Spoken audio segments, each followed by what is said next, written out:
Hey, all right. Welcome back down here to Bobby Blades, Bobby Blade Ford down here in Southeast Louisiana. So I'm going to show you all how to make a Kydex sheath for a knife, but it's a very long, drawn-out process. So I'm going to do it in steps. There's a ton of pre-work that you're going to do before you make a Kydex sheath. I'll explain what I'm going to do, then I'll do it, and then I'll show you when I'm actually going to press it into the press.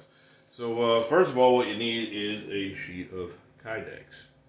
Now, Kydex has two sides. It has a shiny side, and it has a textured side. I always put the textured side on the outside. I just like the way it looks. Some people might like the smooth. I like the textured side. So that's the first piece we need. Of course, you also need the blade that you're going to make the sheath for. And then you need a Kydex press. Now, this press I made. Basically, it's two pieces of wood that's hinged with some glass cloth. And then for the foam, there's a lot of ways you could do the foam, but what I found is a yoga mat from Academy Sports.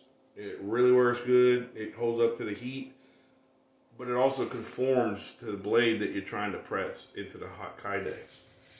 You need your easy bake oven and a roll of painter's tape. And for once the case is done, you'll need a set of Kydex rivets and the installation tool. And that'll be a whole separate video once this is done.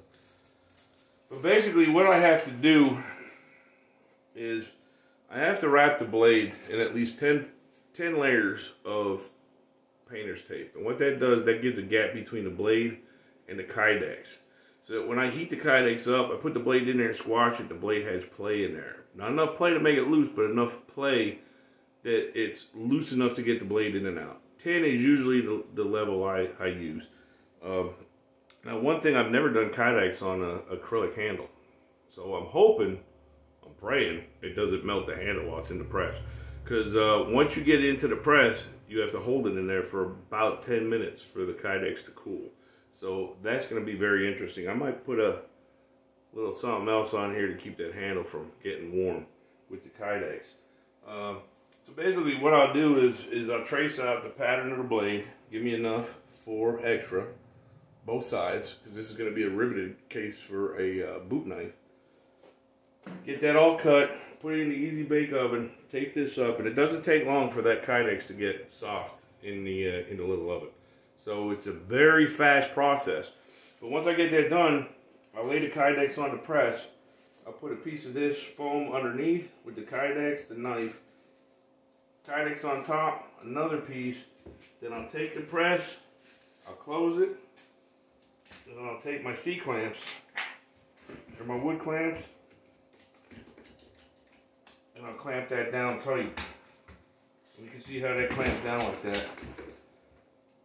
And then I'll let that there for 10 minutes while that Kydex cools. I will show that in real time, but I'm going to get a lot of the prep work done now. If not, this will be like a 45-minute video, and I don't want y'all to get bored. That's why I do a lot of shorts. So we're going to get started on all the pre-work, and then I will start again after I get the Kydex into the oven and it's malleable, and then we'll put it in the press. And hopefully we won't melt that handle. So y'all keep watching my videos. Go to my YouTube channel. Get all your friends to like and subscribe. And of course, please go check out my website, bobbyblades.com. All right.